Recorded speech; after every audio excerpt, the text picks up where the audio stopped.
Instead of preparing for war, we should be paying attention to the climate changes and accompanying natural disasters.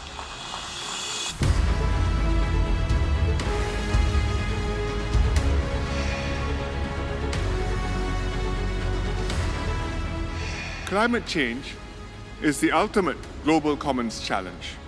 As leaders, we all have the responsibility to do our part to rally our people's support for sustainable development, to convince and educate our people that these efforts are important, and to safeguard our future and the futures of our children and grandchildren.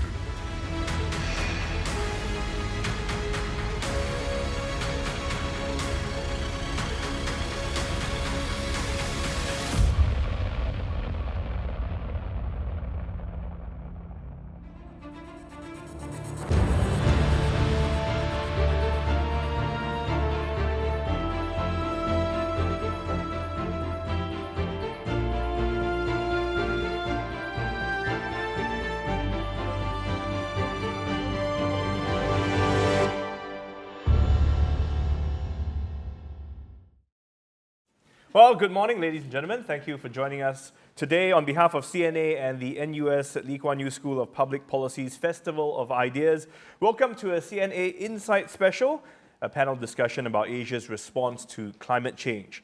Now, climate change, we've all heard a lot about it, and the scenario actually looks pretty grim.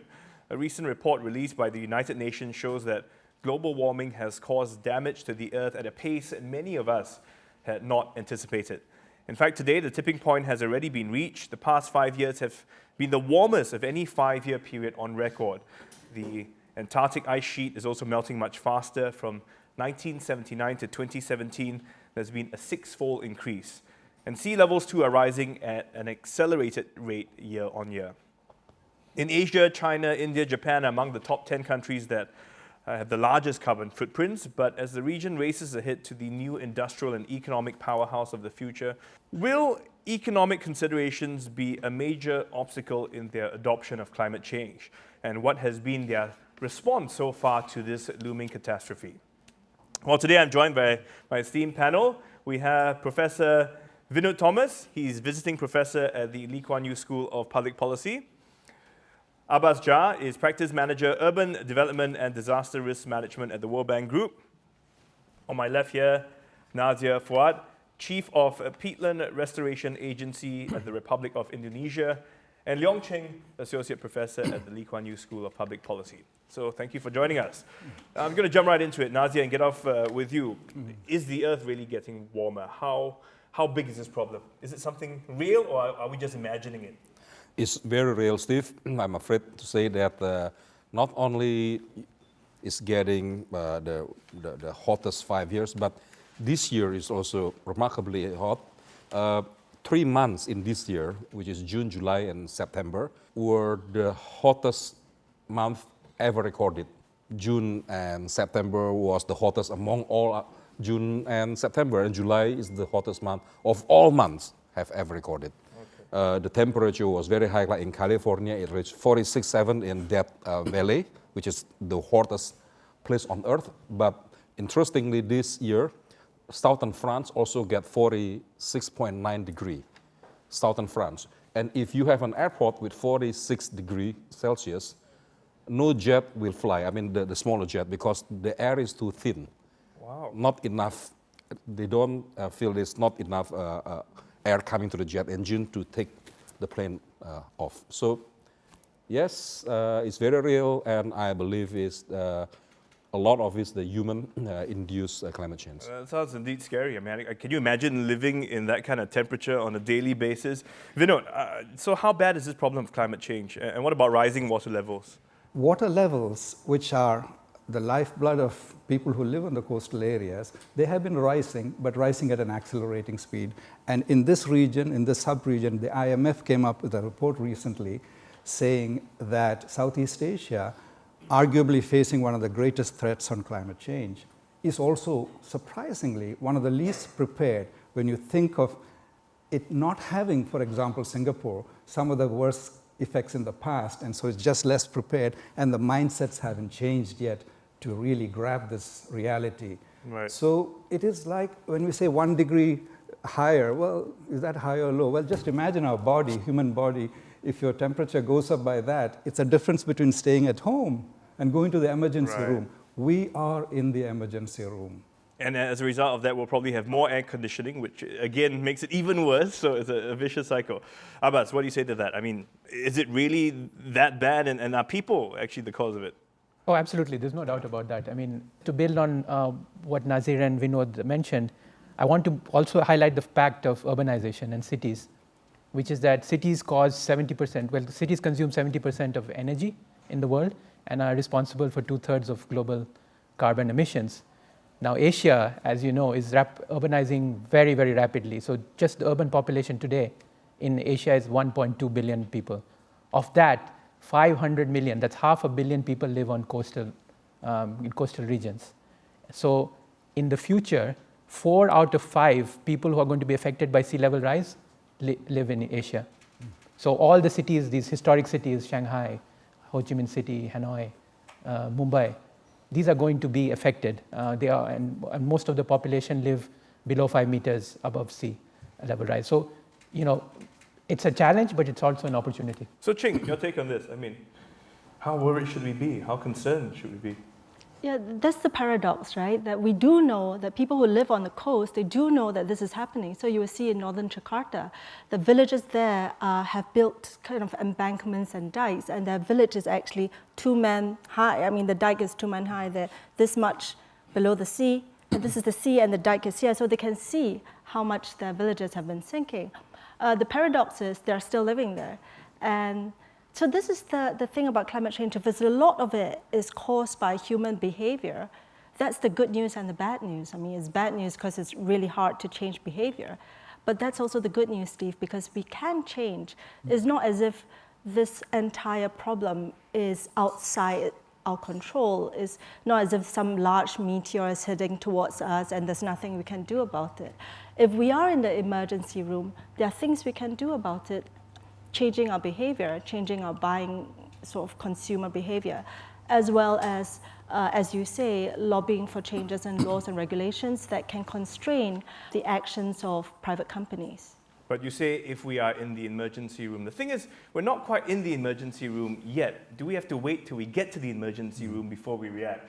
I mean, I came across this analogy of how someone described it as climate change is kind of like humans.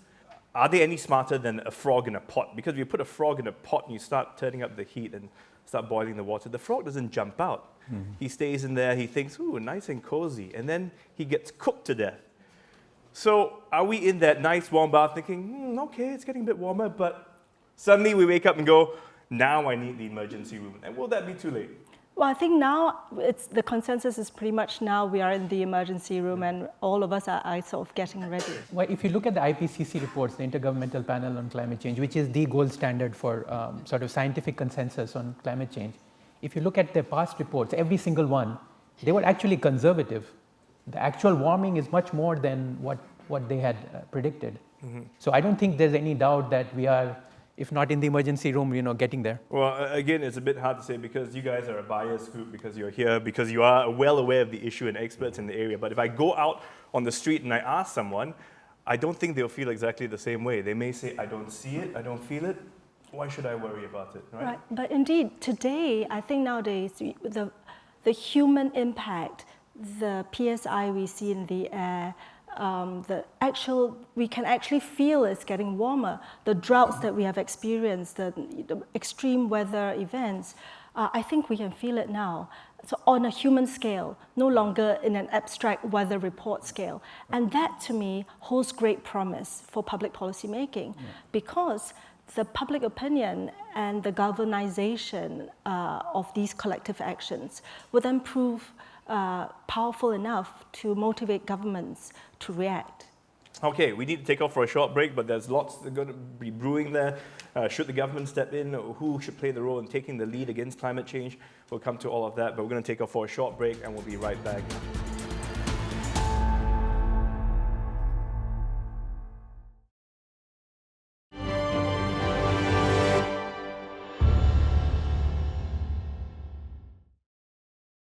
And welcome back to our special discussion on Asia's response to climate change.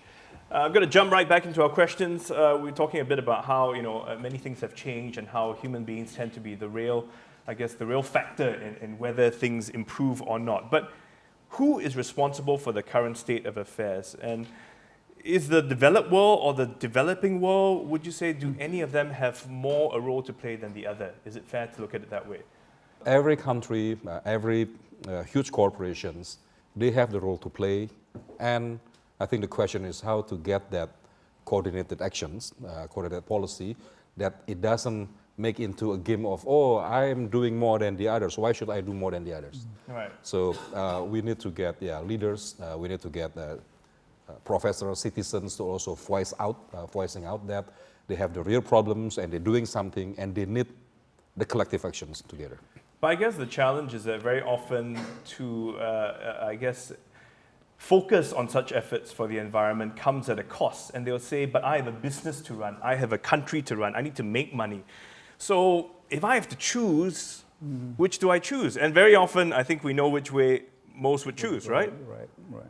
So on the total amount of emissions, which is all that matters when it comes to climate change, the air does not differentiate where it came from. Yeah. And so you have to say that the big emitters have a huge responsibility. So 20 countries, that's 10% of the world's country population, are responsible for 75% to 80%, starting with the United States and on down, China, India, and so on. So if they could get their act together as leaders of this and make a real difference in policy that would reduce carbon emissions, that would be a big step. I'm not saying the others don't have a responsibility, because all have to chip in. Singapore, though a small carbon footprint, could be a huge voice in making a change. Just like Pacific Islands, small footprint, but hit the biggest. And so they also have to express a voice in the whole thing. But on the question of economics versus climate, in the sort of longish period, there should be no conflict between the two, because if there was ever a presumption that if you took care of your climate, you're going to hurt the economy, the truth is the other way around. It's exactly the opposite. If you didn't invest in climate, the economy will go down. And the recent estimate 2 or 3 days ago, it came out that 2.5% to 3%, and for this region, sub-region as well, of GDP will be lost. And we've spent so much time trying to improve it by 0.1% here and a 0.1% here. Here is a big loss that is directly attributed to climate change. And so there is really no conflict. If ever, it's the other way around. But I'm going to come back to the economic imperative, and Abbas, get your take on this, because again, very often we're talking, you said long term. Yes, long term it will be a win-win. But in the short term, the governments or the companies can't see that return, and they have shareholders to please who will say, why am I losing money every year? They say, wait 10 years. You're like... Yeah. Well, I think that this argument is presented like a false dichotomy. It's not an either-or situation. And one point I do want to make about developing countries is it's important to remember that countries like China, India, Indonesia, a lot of people lack basic energy access. So across the world, 1 billion people don't have access to electricity. 3 billion people do not have access to clean cooking fuel. And as a result, the WHO estimates that 4 million people die prematurely because of breathing dirty indoor air, largely caused by cooking fuels, and most of them are women and children. So this is not an easy kind of question to skip over. Mm-hmm. So these countries have a right, and I think to provide their citizens with access to clean energy and clean cooking fuels. But that said, there's also an opportunity. They don't have to follow the route that the developed countries followed in terms of fossil fuel dependence.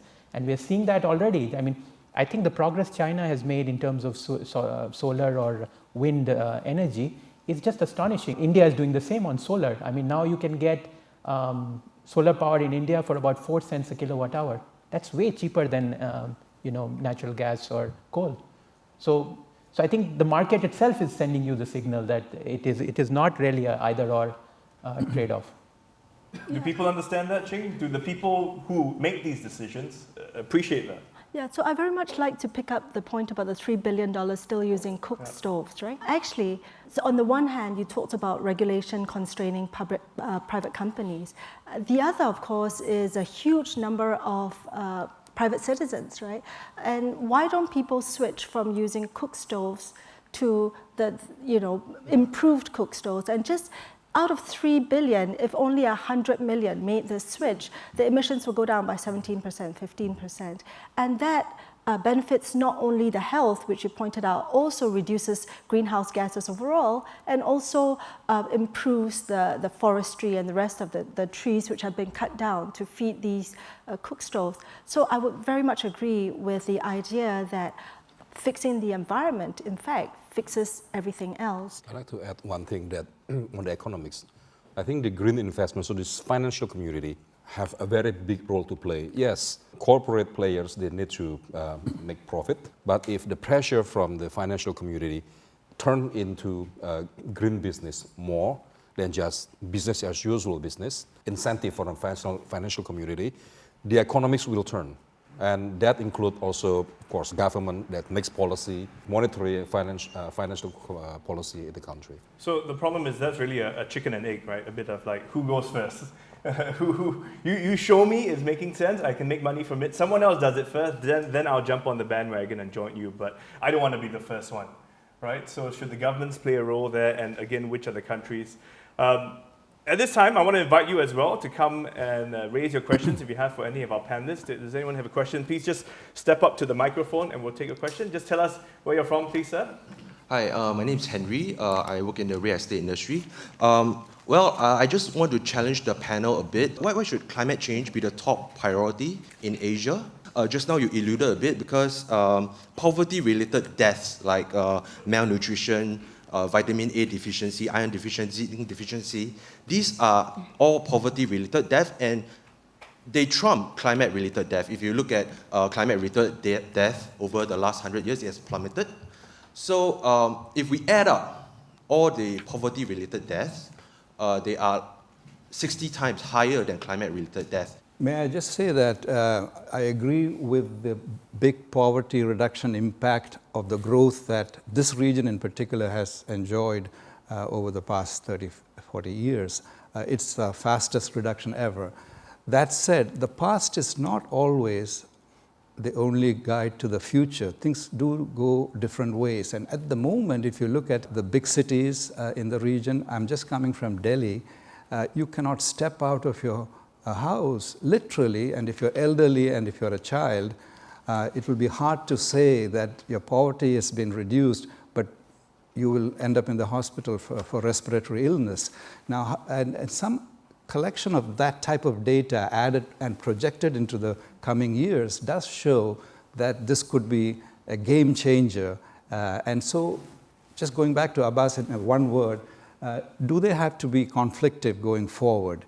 They should not be, and there are challenging ways of bringing poverty reduction and low-cost energy available for the poor, at the same time having a sustainable environment where the poor who are on the front line of the disasters that are hitting all over the world can also be reduced, starting with reduce or cut the subsidies that are going to fossil fuels. Why would you subsidize fossil fuels? I think, your question is a very good one. Indira Gandhi, the Prime Minister of India, erstwhile Prime Minister of India, in 1972, she said the biggest polluter is poverty. So, that is a good point. But the fact is that climate change is affecting real incomes of people today. It's not something in the future. So, there are serious estimates that India's per capita income would be 30% higher. Yes. If there was no global warming. For Brazil, it's 25%. And economists talk about the Kuznets environmental curve. So you kind of clean up, pollute now and clean up later. That later is now. We've crossed that point. China, India, they need to clean up now. So there's no future without going the green and the clean path. Any other question? We can take one more question. Anyone from the audience like to? Anna Marie from Germany, but I live here in Singapore.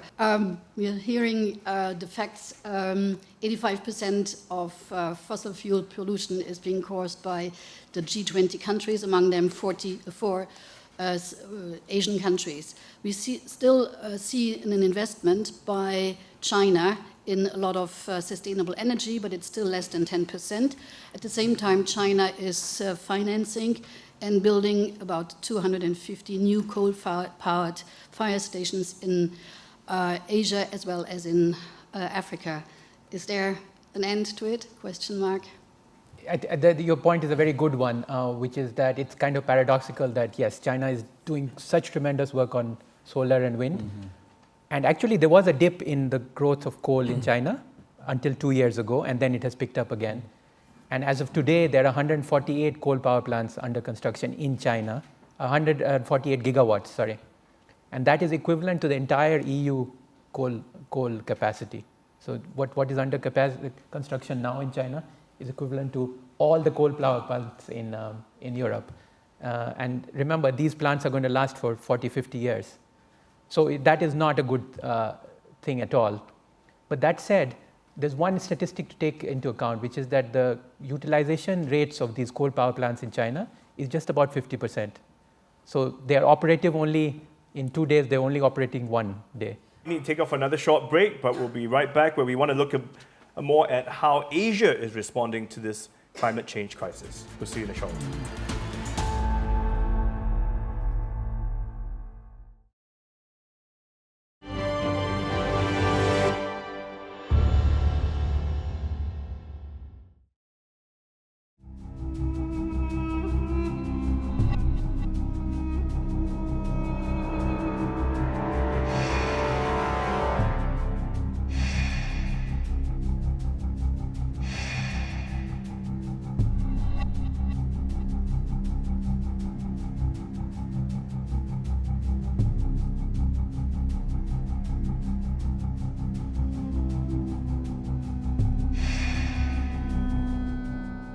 The climate crisis is something that will have an impact on the lives of everybody everywhere. We need in 2020 to have countries committing themselves to a much more ambitious set measures in mitigation, in adaptation, and in finance.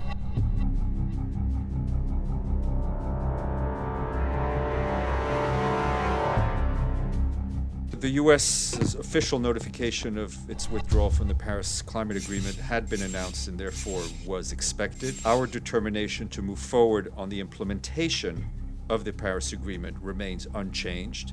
We continue to encourage member states to actively engage ahead of COP25 in Madrid to raise ambition to tackle and defeat climate change.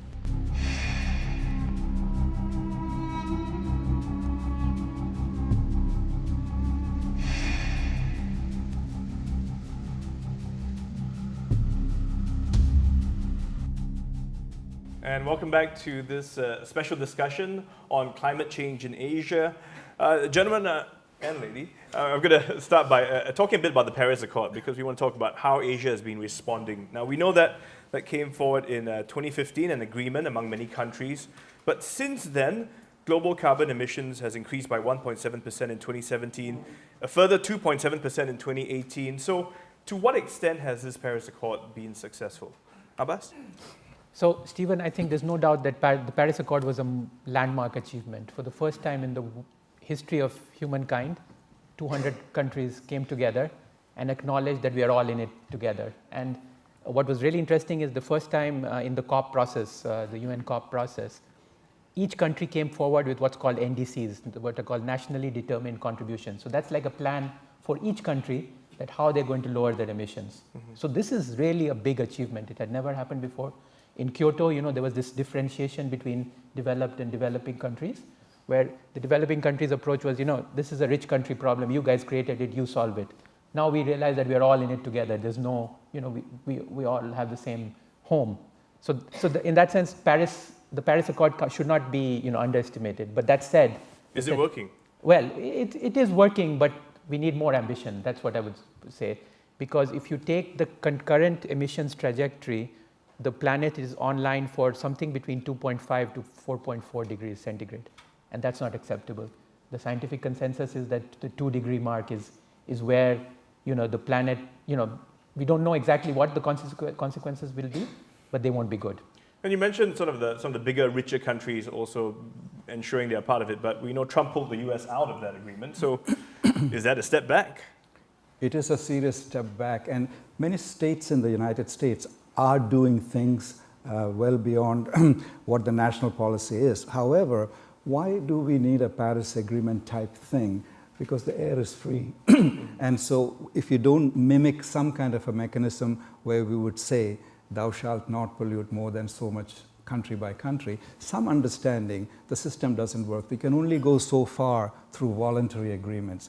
So the United States, the biggest in terms of per capita, not total, emissions stepping out of Paris Agreement is a huge setback, and that needs to be corrected. So there is an opportunity, there is a COP25 that's going to happen in Madrid in a few weeks. And that's an opportunity where one could say, again, going back to the earlier discussion, if the top emitters, you can take the top G5 or the top G20, that would also include France, commit really to levels that are more sustainable in order to avoid temperature rising, heavens, not above 2 degrees. I think we will be in an ice-free planet if we go beyond that.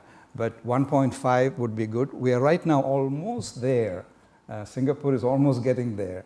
So that's why time is running out. So we bring it closer to home, and Nazir, I'll get your take. What about Indonesia? I add a little bit that, of course, every government in this Paris Agreement have a big role to play. But also, we cannot underestimate the non-state actors. It's also part of the push that not only governments, but the corporations, citizens, or communities in the municipalities also can have a role to play in this Paris Agreement.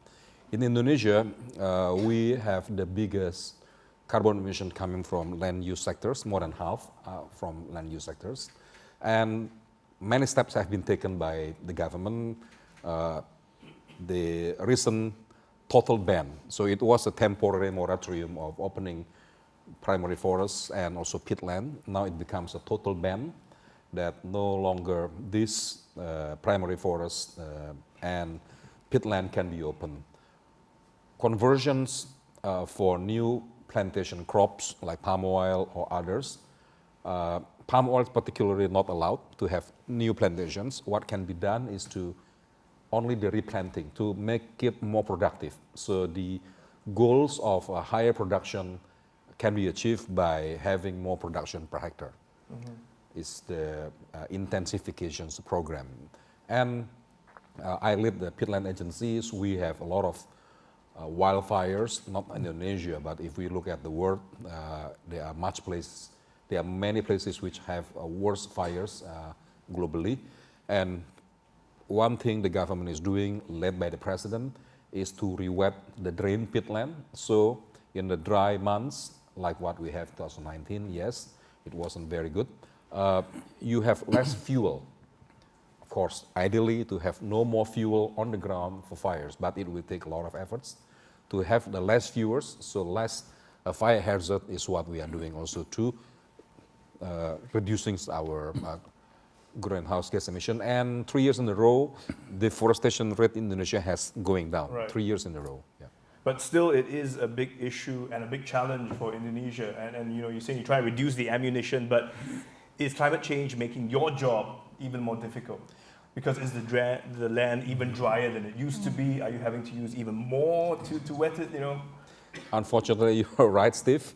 2019, we don't have the strong El Nino from Pacific, but we have a very strong, even double, the El Nino from India, Indian Ocean, sorry. It's called Indian Ocean Dipole, because that extreme weather make Indonesia and Australia is very much drier. So the fuel on the ground that we try to make it more difficult to combust, it has a challenge because of drier months. Right. And I'm afraid there will be drier years to come. We see what happens in many places of the earth where the fires in the country is larger than the whole peninsula Malaysia. It's more than 15 million hectares of land being burned down, some forest, some in peatland, like in Amazon, like in Russia, and this will come even worse. So the actions that we do to prevent that by having less combustion, so in meaning disciplinizing people, also less fuel on the ground. Well, the only thing we can look at in the upside is that, well, I think you will have a job. A very big job, in fact, in the long term. But Ching, what about countries, other countries in Asia? How can a country like Singapore, for instance, respond to this crisis? Right. So Steve, actually the Paris Agreement, Singapore was one of the earliest countries to sign that agreement. But this is both the power and the limits of such agreement. It's not as if Singapore signed the agreement and the next day all of us, 5 million people in Singapore, woke up and think, well, we've signed the agreement now. We ought to kind of change the way we live. I'll give you an example. Across the world, 30% of food that's produced is wasted. If we add up all the emissions from this waste, all of that emission is equal to the entire emission of the global transport system. So how do we kind of wipe out this global emissions from transport? It's real easy. All of us just finish up whatever food. All of us just buy whatever ugly looking vegetable there is in the supermarket. We fix the logistics, right? So it sounds like okay, but not really. The Paris Agreement's promise is a collective action promise. It's really, really difficult to move collective action. But on the upside, we know what's possible. We know what's possible if we don't waste food. So the change can be found from within us in a way, although how small it may seem, it is part of the larger scheme of things. I'm going to open the floor to questions if you have. Sir, yes, please go to the mic. Good morning. My name is Raj Jotrani. You spoke about Delhi, your recent visit to Delhi. I was there in 2016. The air pollution levels in Delhi were absolutely horrific. And what I'm reading in the media nowadays, it's reached astronomical levels, okay?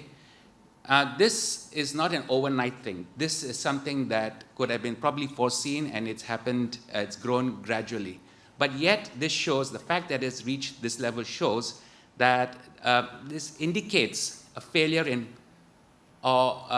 policy making, in ability to implement policy. Governments should do more, that's what you're saying. They can act better and more effectively.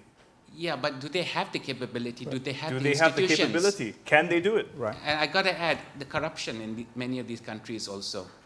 That distorts the priorities. So there are different challenges that make it difficult for them to implement such policies. Can they do it? Right. Just to pick up on the first thought, which is international agreements and all that, we get tired of hearing about them because nothing really, there are no teeth and they don't stick.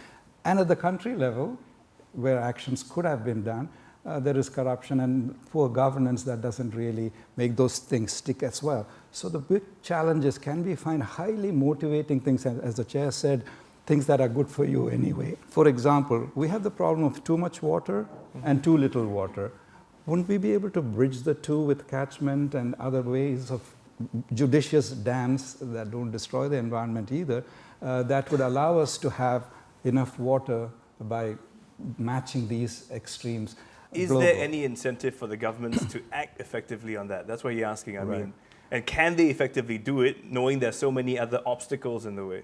Right. So that's where, I mean, if you think that my competitiveness will be hurt by taking action if the others didn't, there is a room for these countries to also get together and agree on maximum allowable pollution. So right now they don't really agree, right? I mean, that is the... It's voluntary. Paris Agreement was okay for a while, but we really have to step up the game. And weak governance is something that affects a whole host of issues, including environmental action. We do need to take off for another short break. We will come back and talk about the future and maybe a bit about how technology is really changing the game as well.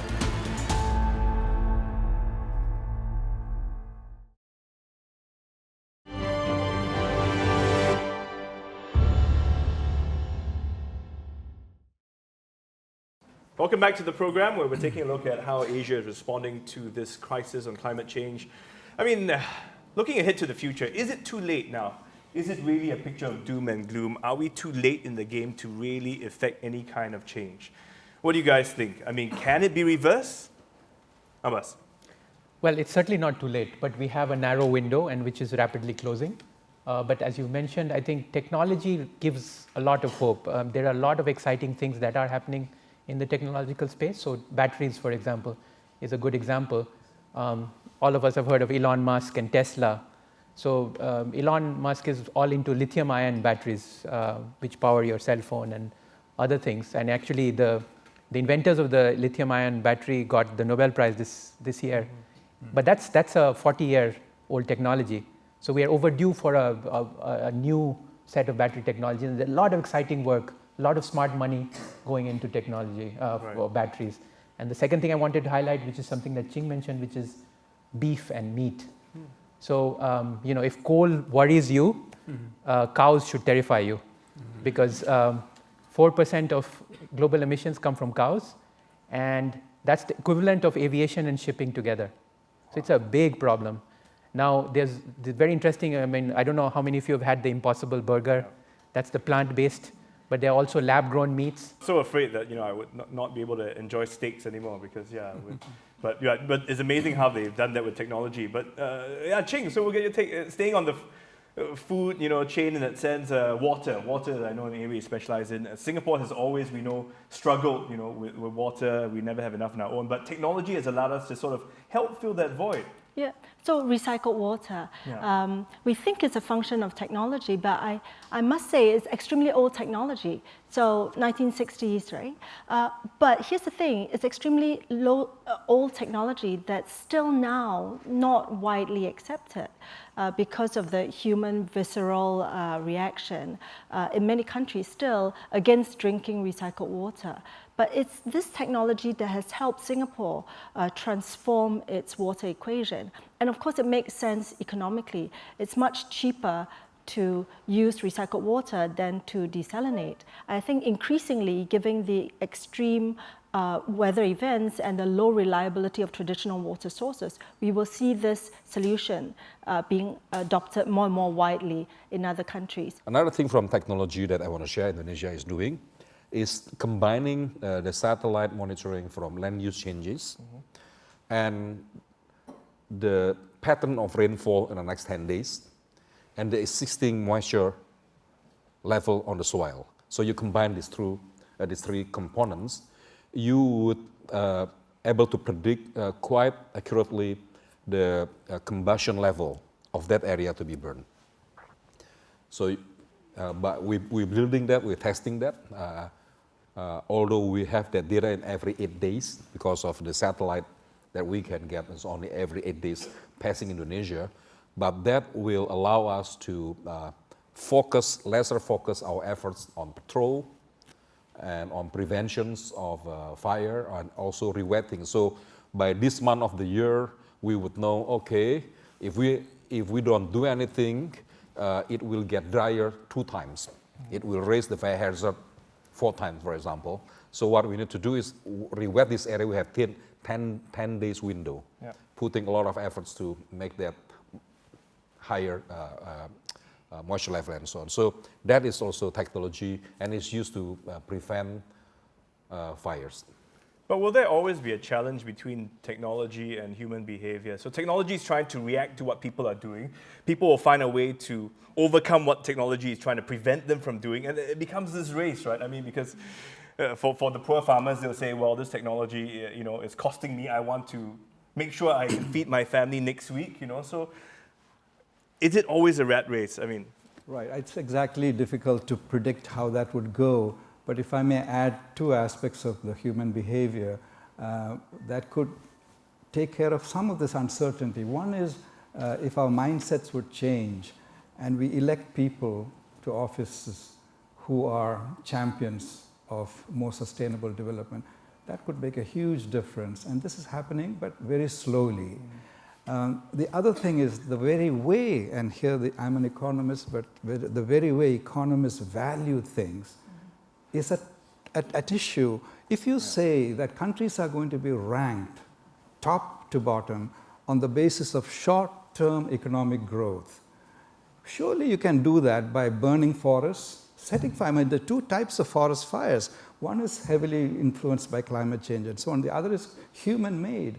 Brazil is right now in the midst of that, and Indonesia to some extent as well. So human behavior change would come from economists also valuing things differently, and instead of ranking countries on short-term growth rate, which attracts investments and which is good for everybody in that sense, take a different measure. It's difficult, they are there, but we can make an effort to do that. That would underpin the behavioral changes that all three of the panelists have rightly talked about. Vinod, if I may kind of bring the economics down to a microeconomic level, right?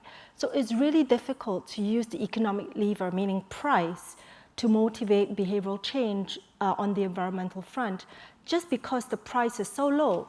If I wanted you to take a shorter shower and a shower only costs 20 cents, I'm not going to say, hey, you're going to save a couple of cents by taking a shorter shower. That's not going to work. So there's another lever, fortunately. So there's the economic incentive, which I argue is extremely limited.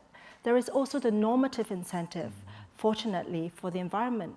Normative incentive meaning that people want to do the right thing when it comes to the environment. So I've done field experiments which show that if you tell people to do a certain thing because it's good for the environment, it sometimes works more powerfully than if you told them you would save money. So I would say, so economics has a role, maybe in the ways that we've outlined, but for human behavior at least, normative behavior I think has as great a role. But the problem is that isn't so normal for many people. Yes, I want to save the environment, but it means I have to walk an extra 2 kilometers in the hot sun. So I'm thinking, nah, you know. So in a way, it's if it's convenient, I'll do it. But if it's not, then I may choose not to do it.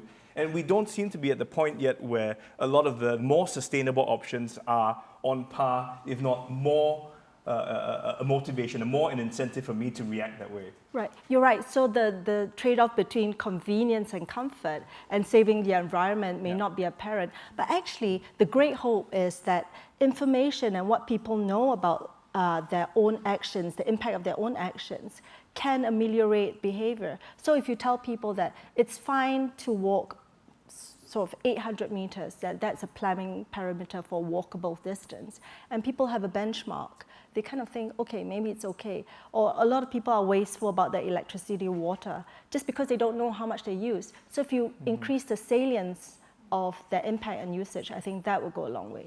Unfortunately, it's usually only when we are in the emergency room. For instance, you can have 5 liters of water every day for your survival. Well, we probably wouldn't take showers at all, right? You know? But it's almost when you're only at that desperate point, and then you change your behavior and react to the situation. Which also means, do we have to wait till it's really at that point where we're so desperate and I see the fire next door and then I think I'm in trouble? Well, big environmental movements in the US, Japan, and so on followed massive crises. So there is, unfortunately, a link between big crisis and action. But say in Singapore, there was a poll, and this may not be so encouraging, but I agree with Ching that there's hope that if you were offered green energy versus fossil fuel energy, and at current prices, the majority would vote for fossil fuel-based natural gas.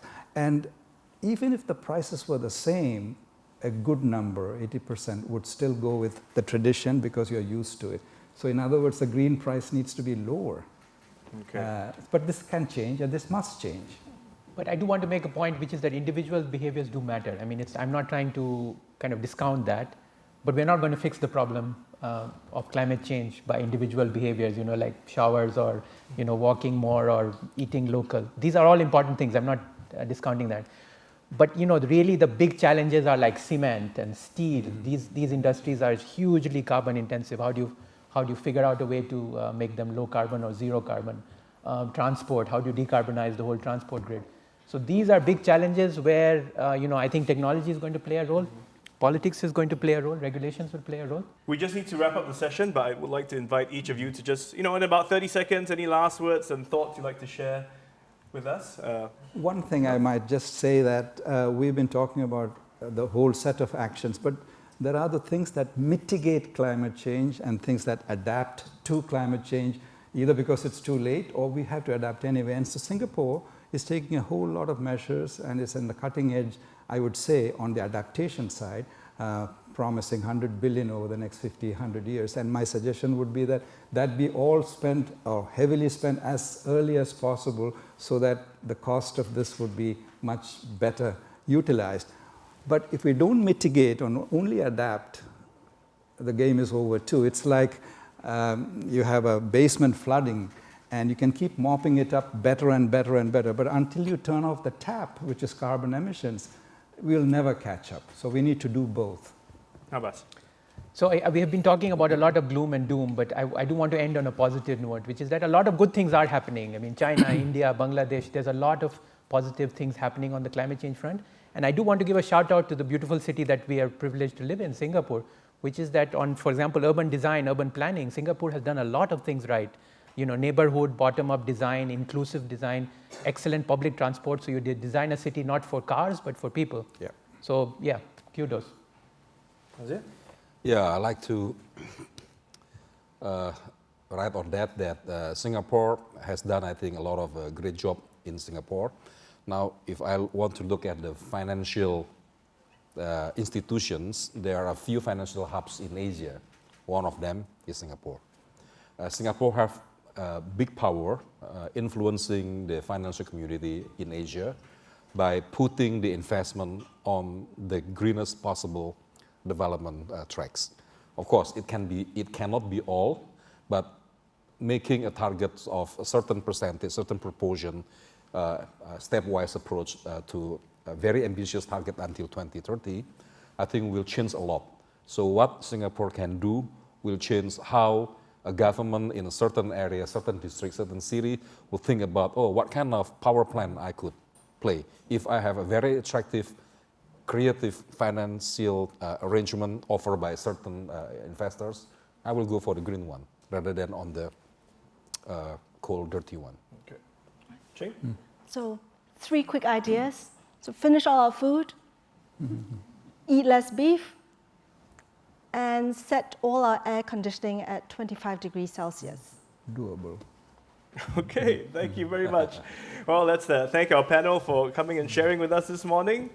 Thank you all for coming and sharing your insights with us. This has been a special edition of Insight on Asia's response to climate change.